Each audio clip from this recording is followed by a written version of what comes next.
হিসেবে সম্মানিত উপজেলা নির্বাহী অফিসার জনাব আয়েশা আক্তার মহোদয় উপস্থিত আছেন। বিশেষ অতিথি হিসেবে উপজেলা পরিষদের সম্মানিত চেয়ারম্যান জনাব আলহাজ লিয়াকত হাসান মহোদয় উপস্থিত আছেন।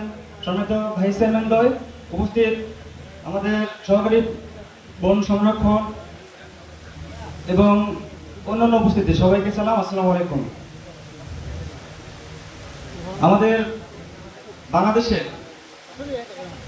কৃষির যে ফসল উৎপাদনের ক্ষেত্রে কিন্তু মূল যে ফ্যাক্টরগুলো কাজ করে সেখানে হচ্ছে দিনের দৈর্ঘ্য একটা গুরুত্বপূর্ণ এবং তাপমাত্রা একটা গুরুত্বপূর্ণ।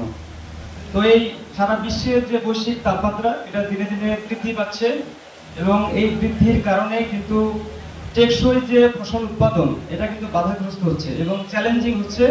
এই কারণেই এটা শুধু বাংলাদেশের সমস্যা না, সারা বিশ্বে কিন্তু এই গ্লোবাল ওয়ার্মিং যে শব্দটা এটা কিন্তু একটা খুবই চ্যালেঞ্জিং একটা শব্দ এবং এটাকে মোকাবেলা করার জন্য পাশাপাশি টেকসই ফসল উৎপাদনের জন্য আমাদের বৃক্ষরোপণের কোনো বিকল্প নাই।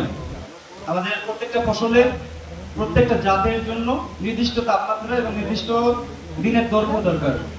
তো আমরা গত বছরও দেখেছি যে ইউরোপিয়ান যে কান্ট্রিগুলো যেখানে আমাদের গম উৎপাদন বেশি হয় সেখানে কিন্তু গম উৎপাদনও বাধাগ্রস্ত হয়েছে এবং ওই দেশগুলোতে যে তাপমাত্রা থাকে সেটা কিন্তু বেড়ে গিয়েছে। এবং বাংলাদেশেও সাম্প্রতিক যে বছরগুলো সেখানে দেখা যাচ্ছে যে আমাদের ধান উৎপাদনের ক্ষেত্রে বিশেষ করে ধানের যে পরাগায়ন যে সময়টায় হয় এই সময়ে যে তাপমাত্রাটা দরকার এটা কিন্তু ওই তাপমাত্রার চেয়ে ৩৭ থেকে ৩৮ ডিগ্রি সেলসিয়াস বা ৪০ ডিগ্রির উপরে যদি থাকে তাহলে কিন্তু এই পরাগায়নটা বাধাগ্রস্ত হয় এবং অনেক সময় দেখা যায় যে পোকামাকড়ের আক্রমণ না হলেও আমাদের ধানের চিটা হয়। এটা কিন্তু তাপমাত্রার কারণেই একটা অন্যতম সমস্যা। তো সুতরাং আমাদের জনগণকে সচেতন হতে হবে এবং প্রত্যেকের বসতবাড়ির আশেপাশে যার যে জায়গায় ফাঁকা থাক সেখানে আমরা ফল জাতীয় যে গাছগুলো আছে, ভালো ভালো নতুন যে জাতগুলো আছে এগুলো আমরা রোপণ করব এবং সঠিকভাবে পরিচর্যা করব।